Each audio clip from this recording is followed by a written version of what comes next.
Hello, I'm Michael Mann for Bike Social and welcome to Bruntingthorpe Aerodrome. We're here today with BMW's R1200GS. Arguably, in fact not even arguably, statistically the most successful selling motorcycle of the last 10 years or more. 30,000 of these and the GS Adventure were sold in Europe alone last year, that's 2017. So the most impossible job in motorcycling has got to be the person who replaces this. Well, BMW, thankfully, have got that person, and they've come up with this. It's the R1250GS, and here's Simon Hargreaves to tell us all about it. How are you doing? You all right? So, 1250, new on the scene for this year. It's only been in dealership, it's a matter of weeks, and we've got it, the new one, and the 1200. What are the main differences with the 1250 then? They're pretty straightforward. Basically, what they've done is they've given it a bigger engine, so they've bored it and they've stroked it. Yeah. They've given it Shiftcam technology, so it's got variable valve timing. Yeah. The flat screen is now standard across the range. It's got new calipers, same sort of system, but just new calipers. It's got some software updates, but the chassis is pretty much as it was before. Okay. So it's really just a bigger engine. Cool. When you say bored and stroked, what does that mean? You've got a bigger bore, so it's wider, yeah? You've got a wider bore, but also it's a deeper tunnel, so the piston travels further as well. And what that allows them to do is to maintain the overall balance of power and torque, but just have more of both. All right. That's the idea. And that translates to more power. Yep. More torque. Yeah. Let's use some science and test those theories then, shall we? Well, I think the first thing we should do is we should test the performance of the engine and find out what it actually does in terms of numbers. So we're going to do top speed, we're going to do quarter miles, we're going to do some roll-on tests to find out how well it accelerates now in a standard gear. And maybe some braking tests as well to find out if those new calipers are any good. We're going to put it on a dyno, measure the power. I think also we should take the cam covers off, have a look at Shiftcam, see what it looks like. We should also ride them a bit as well on the road, do some road testing. That's a good idea. Right, well, there's a 2 mile straight there. I reckon we should get to it. Good grief. Yes, let's. Good, man, let's rock and roll.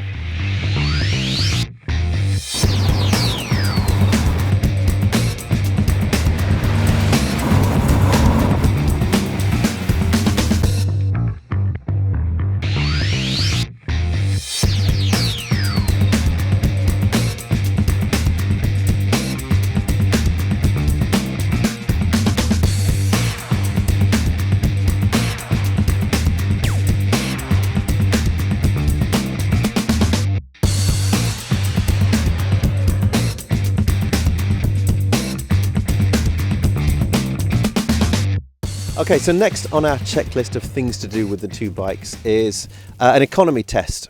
So we've just completed about 20 miles, 6 laps in a fairly scientific manner. Simon, what are BMW claiming for the new 1250? They claim the 1250 is slightly more fuel efficient than the 1200. So they're saying that the 1250 does 59.5 miles to the gallon, and they're saying the 1200 they claimed 57 miles to the gallon. So that's about a 4% improvement for the 1250. Marginal, but still interesting considering it's a bigger engine, offers more power, more torque, and yet they're still claiming it's even more efficient. But when you scale that up, that means that this will have actually about a 10 mile at the tops extra on the tank range, which is not a huge amount. No, fairly marginal. Okay, so what have we done? We've done 20 miles, we've done 6 laps, we've done it at above average road speeds. About 74 miles an hour. 74 miles an hour. On both computers it says 74 miles an hour when we came back in, so we know that's accurate. We know we've done exactly the same mileage as well. And I was riding behind you for most of it, but deliberately not slipstreaming and deliberately keeping, riding in an economical way. Yeah. But the results are in. The results are in. And it's the other way round, but it's not by much again, it's a small margin. So the 1200 was saying that it did 44.1 miles to the gallon, and the 1250 is saying it did 42.8 miles to the gallon, which is nothing. It's actually a 3% margin in the other direction. But I guess, as a 7% margin altogether, that's within a margin of error. Yeah, sure. It's still very, very close. And of course, our test doesn't really match the BMW's German efficiency either. No. I think what you can say is that the tank ranges will be approximately the same on both. And when you compare that with the claimed power advantage and the torque advantage of the new bike, that's quite impressive. All right, funny you should mention that. We ought to go and test those claims on the dyno. Let's do that.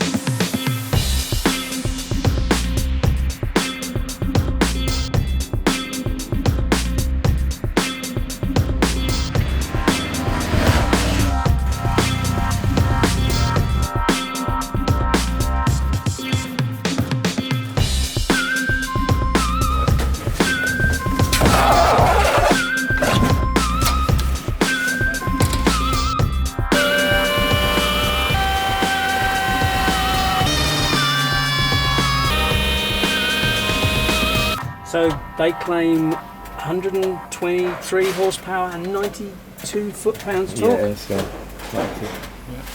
What have we got? We're seeing 119 horsepower and 87, virtually 88 pounds-foot torque. Which is about right. good, yeah. What's the shape of the curve like then? To me, that looks pretty sort of like compensating and trying to do stuff, and it's quite hilly. It's quite up and down. Yeah, you can sit here and you can feel it drop Up again and come up again. Yeah, you will feel every one of them. Because Yeah. I felt them all. Yeah. All of them. Absolutely all of them.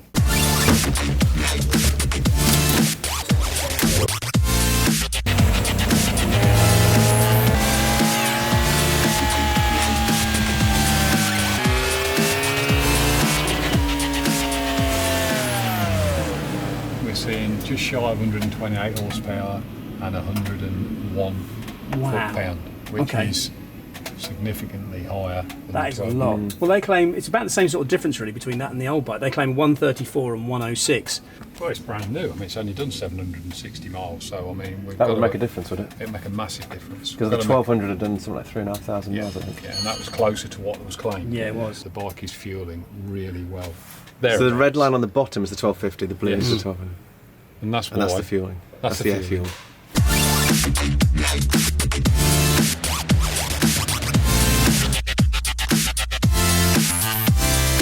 Simon, we've just been for BSD performance for the bikes on the dyno, and this is like getting your exam results, isn't it? GCSE time. Right, the results are in.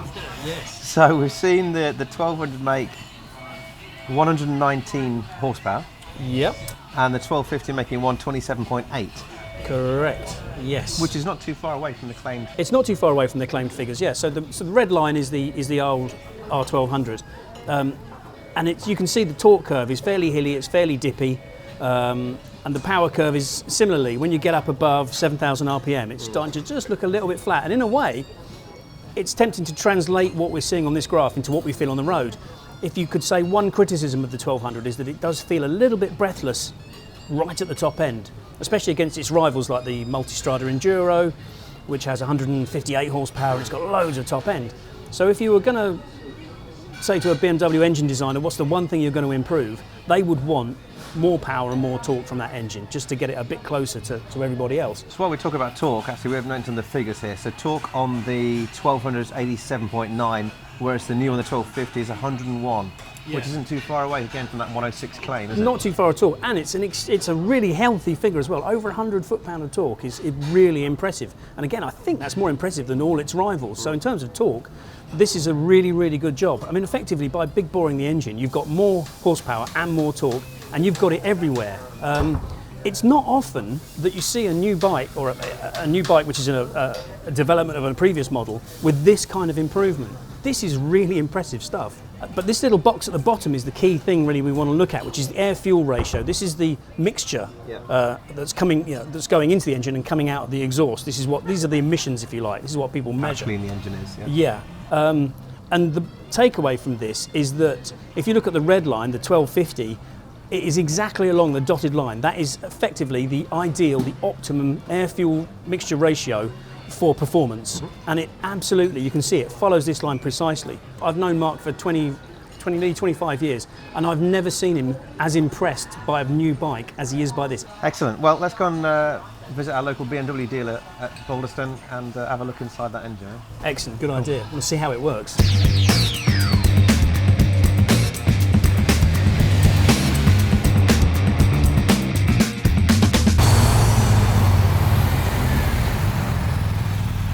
Well, okay, here we go. Here we are at the BMW dealership in Peterborough. It's called Balderstone. What they're going to do is they're going to take off the cam cover, which will allow us to see the shift cam and how it works on the inside. Let's go.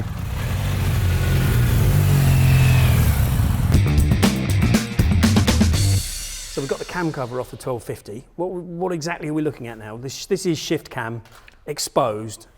Yep, this is the new one. So the shift cam is on the inlet side of the engine. Obviously operates at 5,000 RPM. Yeah, or a very low throttle loadings. Yeah. And then that's when the change happens. Right, and literally just the cam's just sliding backwards and forwards. Yep. It's a very distinct sliding from one position to another, isn't it? And I'm guessing that's because when this cam is spinning at what, it'd be half engine speed? Yes, that's right. It's going to have to, this part of the base circle is going to have to be the bit that's crossing between the finger rocker on the other side. So it's got to be quite a... It's got to be an instant change. Otherwise the lobes are going to start bashing into That's it, things yeah. and it's going to be a bit of a mess.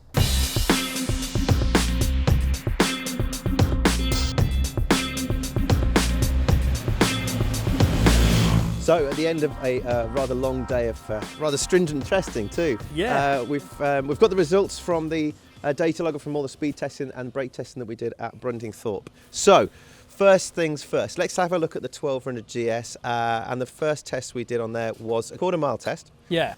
The 1200 did it in 12.04 seconds, Yeah. interestingly enough. With a terminal speed of 113 miles an hour. Yeah, And then the 1250 did it in... 11.77. Right, okay.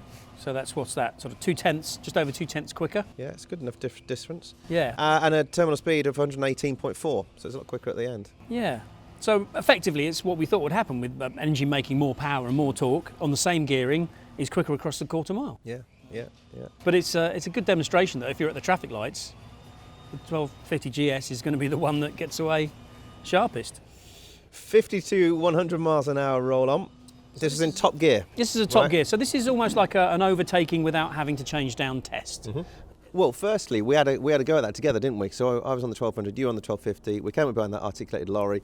We're in top gear. We signalled to go. We're both on 6th gear and rolled on. And you know, to the naked eye, it was fairly clear that the 1250 had that mid-range thrust, as we've already. Absolutely powered away. Yeah, yeah. It looked to me like more significant than these few tenths of a second accelerating off a line. And in a way, that's the bit that really counts. That's the bit you notice when you're riding it, isn't it? It's that mid-range stomp. You open the throttle, the bike picks up and responds instantly. yeah. It's a really direct connection between the throttle and the back wheel. It's amazing when you ride them back to back. That's when you really feel the difference. That's true. I mean, it's always worth saying, isn't it, that with these tests, in isolation, I was riding the 1200 on my own this morning, and it felt fine. I didn't feel any lack of power or any lack of performance. I wasn't criticising in my head and thinking, oh, I wish it had more. It's only when you compare these bikes that you begin to notice differences, which is the point. And it's not something that maybe a lot of customers will do. We ride them back to back. And we have the data to back it up. Yeah, of course. exactly. So 50 to 100 miles an hour roll on in top gear on the 1200, 8.95 seconds.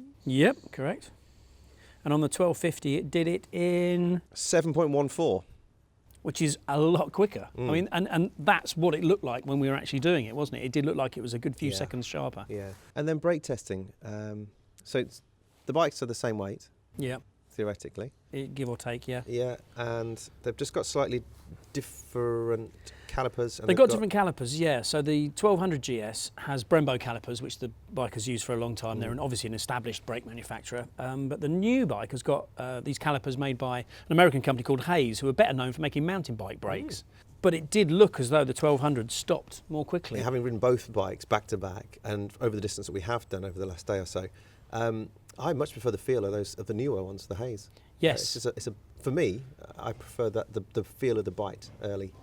It's a much more direct braking, isn't it? You can really feel what's going on at the lever. It's a really kind of instant, whereas the Brembo has a much more kind of a gentle slope into its braking power. All right, well, let's look at the stats. So on the 1200, 70 to 0.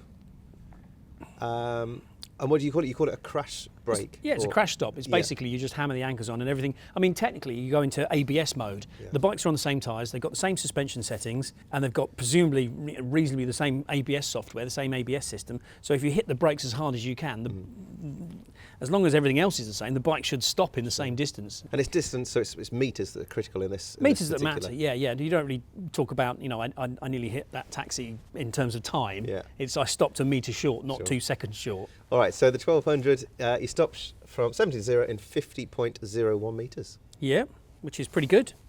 And on the 1250? It was 53.13, so it was 3 metres short. Again, it's tempting. We only did it once. It wasn't a repeated test, so it's within the bounds of error. It's within a margin of error, I would say. So I wouldn't like to say that based on that, the 1250 has worse brakes than the 1200.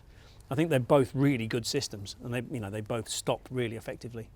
So we talked earlier on about the poor old boy back at BMW head office who have got the near on impossible job of making the king of the sales charts even better.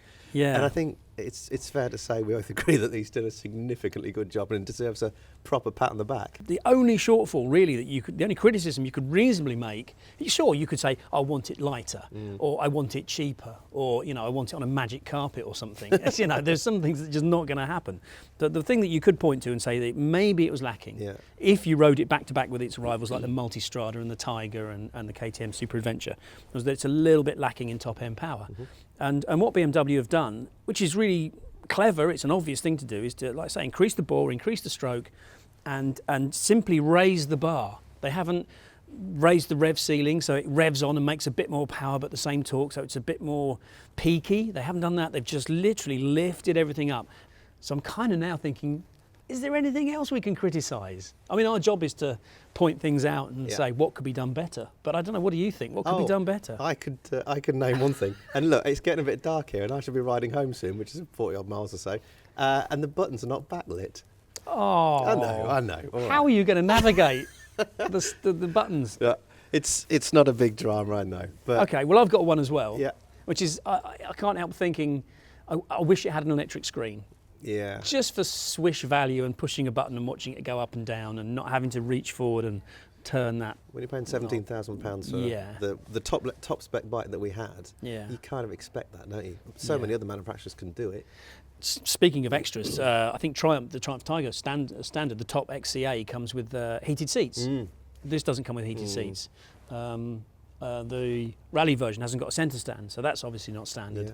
So there are, but these are extras as the base unit, and the engine and the chassis and the wheels, and it's hard to criticise it. Hey, look, that 1200's been around for 14 odd years. Yeah, it's been around a long time. Maybe the 1250 will be around for a long time still. I guess the only other thing is the price. Yeah. So the model that we have, the GS Rally, the TE spec, so it's the top at 16,975. As you see it, was actually, interestingly, the 1200, it's the TE exclusive. Yeah. With all of the added bits on that actually comes to £65 more at 17,040. That's bizarre. So the old bike costs more. Yeah, as they stand behind us. They are there. Yeah. If you go to the shop and say, I want a new one. Is that not a clerical error of some kind? There's a mistake there. That's bizarre. Probably the PCP arrangement will be in the favour of the 1200. Well, the 1250 should be 500 or 600 quid more expensive, or at least.